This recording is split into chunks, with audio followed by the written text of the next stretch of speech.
26 ವರ್ಷಗಳ ನಂಬಿಕೆ, ಲಕ್ಷಾಂತರ ಸಂತೋಷದ ಮದುವೆಗಳು. ಕನ್ನಡ ಮ್ಯಾಟ್ರಿಮನಿ ಡೌನ್ಲೋಡ್ ಮಾಡಿ. ಬೆಂಗಳೂರಿನಲ್ಲಿ ಜುಲೈ 1ನೇ ತಾರೀಕಿಂದ ಫುಟ್ಪಾತ್ ಅತಿಕ್ರಮಣ ತೆರವು ಕಾರ್ಯಾಚರಣೆ ಶುರುವಾಗಿದೆ. ಬರದಿಂದ ಸಾಗ್ತಾ ಇದೆ. ಸಮರೋಪಾದಿಯಲ್ಲಿ ಅಧಿಕಾರಿಗಳು ಫೀಲ್ಡ್ಗೆ ಇಳಿದು ಕೆಲಸ ಮಾಡ್ತಾ ಇದ್ದಾರೆ.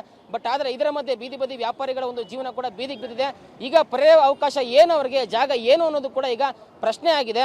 ಒಂದಷ್ಟು ಮಂದಿ ಇದ್ದಾರೆ ಮಲ್ಲೇಶ್ವರಂ ಸಂಪಿಗೆ ರಸ್ತೆಯಲ್ಲಿ ಬೀದಿ ಬದಿ ವ್ಯಾಪಾರ ಮಾಡ್ತಾ ಇದ್ದಾರೆ. ಅವ್ರನ್ನ ಮಾತಾಡ್ತಾ ಹೋಗ್ತೀನಿ. ಮೇಡಮ್, ಈಗ ಫುಟ್ಪಾತ್ ಅನ್ನೋದು ಜನಸಾಮಾನ್ಯರಿಗೆ ಬೇಸಿಕ್ ಆಗಿ ಬೇಕಿತ್ತು, ಅದಕ್ಕೋಸ್ಕರ ಕಾರ್ಯಾಚರಣೆ ಮಾಡ್ತಾ ಇದ್ದಾರೆ. ನೀವು ಇಷ್ಟು ದಿನ ಬೀದಿ ಬದಿಯಲ್ಲಿ ವ್ಯಾಪಾರ ಮಾಡ್ತಾ ಇದ್ರಿ, ಜೀವನ ಕಟ್ಕೊಂಡಿದ್ರಿ, ನಿಮ್ಗೀಗ ಪರ್ಯಾಯ ಅವಕಾಶ ಬೇಕು. ಯಾವ ರೀತಿ ಬೇಕು ಅನ್ನೋದನ್ನ ನೀವು ಸರ್ಕಾರಕ್ಕೆ ಕೇಳ್ತೀರಾ? ಸರ್ಕಾರ ನಾವು ಯಾವ ರೀತಿ ಬೇಕು ಅಂದ್ರೆ ಅವರು ಬದುಕಬೇಕು, ನಾವು ಬದುಕಬೇಕು, ಗೊತ್ತಾಯ್ತಾ?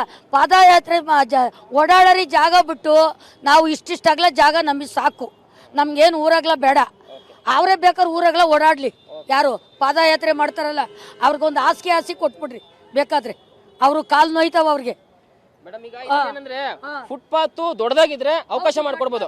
ಫುಟ್ಪಾತ್ ಚಿಕ್ಕದಾಗಿದ್ದಾಗ ವ್ಯಾಪಾರ ಮಾಡಕ್ಕೆ ಎಲ್ಲಿ ಅವಕಾಶ ಕೊಡ್ತಾರೆ, ಜನ ಹೊರಡಕ್ಕೆ ಅವಕಾಶ ಎಲ್ಲಿ ಕೊಡ್ತಾರೆ ಅನ್ನೋದು ಈಗ ಪ್ರಶ್ನೆ ಇರುವಂತದ್ದು. ಇಷ್ಟೇ ಜಾಗ ಸರ್, ನಾವು ಜಾಸ್ತಿ ತಗೊಳ್ಳಲ್ಲ. ಎಷ್ಟೊಂದು ಬಿಡ್ತೀವಿ ಕೊಳಿಕ್ ಗೊತ್ತಾ, ಅಷ್ಟು ಉದ್ದ ಬಿಡ್ತೀವಿ. ಓಡಾಡೋರು ಜಾಸ್ತಿ ಹಾಕೊಳ್ಳಲ್ಲ. ಇಷ್ಟೇ ಒಂದು ನೋಡಿ ಸರ್, ಇಷ್ಟ ಅಂದ್ರೆ ಸಾಕು. ಒಂದೇ ಬ್ಯಾಗ್ ಸರ್ ನಮ್ದು, ಜಾಸ್ತಿ ಇಲ್ಲ. ಒಂದೇ ಒಂದು ಬ್ಯಾಗ್ ಹಾಕೊಳ್ಳೋದು ಸರ್.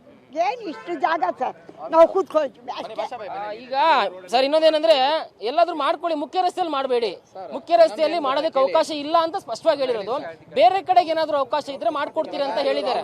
ನಮ್ಗೆ ಮಾಡ್ಕೊಟ್ಟಿದ್ರೆ ನಾವೇನ್ ಫುಟ್ಪಾತ್ ಬರ್ತಾ ಇದ್ರಿ, ಈ ಸುಮಾರು ವರ್ಷದಿಂದ ಫುಟ್ಪಾತ್ ಅಲ್ವಾ, ನಾವು ಜಾಗ ಮಾಡ್ಕೊಟ್ಟಿದ್ರೆ ನಾವು ಬರಲ್ಲ, ಫುಟ್ಪಾತ್ಗೆ ಬರಲ್ಲ.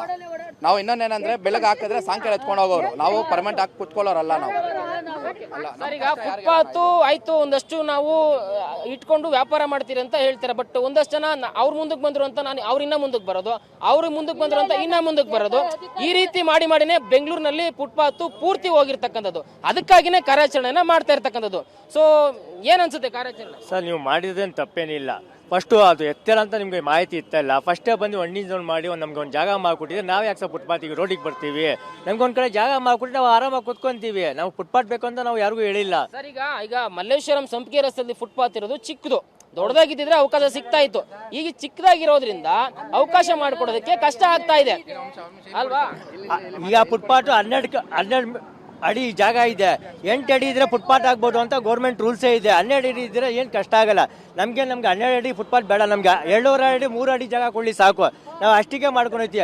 ಮಲ್ಲೇಶ್ವರಮಲ್ಲಿ ಇವತ್ತಷ್ಟು ಫುಟ್ಪಾತ್ ಇಂದ ಯಾರು ಸತ್ತೋಗಿಲ್ಲ ಸರ್. ಓಕೆ ಸರ್, ತಾವು ಹೇಳಿ. ಈಗ ಫುಟ್ಪಾತ್ ಅನ್ನೋದು ಬೇಸಿಕ್ ಆಗಿ ಜನ ಹೊರಡಕ್ಕೆ ಇರೋದು ಅನ್ನೋದು ರೂಲ್ಸ್ ಅಲ್ಲಿದೆ. ಈಗ ಅವಕಾಶ ಮಾಡಿಕೊಟ್ಟಿದ್ರೆ ಅವಾಗ್ಲಿಂದ ವ್ಯಾಪಾರ ಮಾಡ್ತಾ ಇದ್ರಿ. ಸೊ ಈಗ ಅದು ಮಿತಿ ಮೀರಿರೋದ್ರಿಂದ ಈ ಕಾರ್ಯಾಚರಣೆ ಆಗ್ತಾ ಇದೆ. ಸೊ ಪರ್ಯಾಯ ಅವಕಾಶ ಏನ್ ಕೇಳ್ತೀರಾ ಮುಖ್ಯ ರಸ್ತೆ ಬಿಟ್ಟು? ನಮಗೆ ಫಸ್ಟು ಒಂದು ವರ್ಷ ಮುಂಚೆ ಕೋರ್ಟ್ಗೆ ಹೋಗಿದ್ರು ನಾವು. ಅವ್ರು ಅಳತೆನೂ ಮಾಡಿದ್ರು. 8 ಅಡಿ ಫುಟ್ಪಾತ್ ಇದ್ದೆ ನಮಗೆ ಜಾಗ ಕೊಡಲ್ಲ ಅಂತ ಹೇಳಿದ್ರು. 12 ಅಡಿ ಐತೆ, ಅದಕ್ಕೆ ನಮಗೆ 3 ಅಡಿ ಅವ್ರು ಕೊಟ್ಟು ನಮಗೆಲ್ಲ ಕೋರ್ಟಿಂದ ಆರ್ಡ್ರ್ ಆಗೈತೆ. ಆರ್ಡ್ರ್ ಆಗಿ ತಿರ್ಗಾ ಬಂದು ಎತ್ತಿರೋದು ನಮಗೆ. ನಾವು ಎಲ್ಲಿ ಹೋಗ್ಬೇಕು, ತಿರ್ಗಾ ಹೈಕೋರ್ಟ್ಗೆ ಹೋಗ್ತೀವಿ ನಾವು. ಒಟ್ಟಿನಲ್ಲಿ ನಾವು ಕೂಡ ಕಾನೂನು ಹೋರಾಟವನ್ನ ಮಾಡ್ತೀರಿ, ನಮಗೆ ಪರ್ಯಾಯ ಒಂದು ಜಾಗವನ್ನ ಕಲ್ಪಿಸಿ ಕೊಡ್ಲೇಬೇಕು ಅಂತಕ್ಕಂಥ ಮಾತುಗಳನ್ನ ಬೀದಿ ಬದಿ ವ್ಯಾಪಾರಿಗಳು ಹೇಳ್ತಾ ಇರೋದು. ಕ್ಯಾಮರಾ ಪರ್ಸನ್ ಗುರುಚರಣ್ ಸಿಂಗ್ ಜೊತೆ ಲಕ್ಷ್ಮೀ ನರಸಿಂಹ, TV9 ಬೆಂಗಳೂರು. 26 ವರ್ಷಗಳ ನಂಬಿಕೆ, ಲಕ್ಷಾಂತರ ಸಂತೋಷದ ಮದುವೆಗಳು. ಕನ್ನಡ ಮ್ಯಾಟ್ರಿಮನಿ ಡೌನ್ಲೋಡ್ ಮಾಡಿ.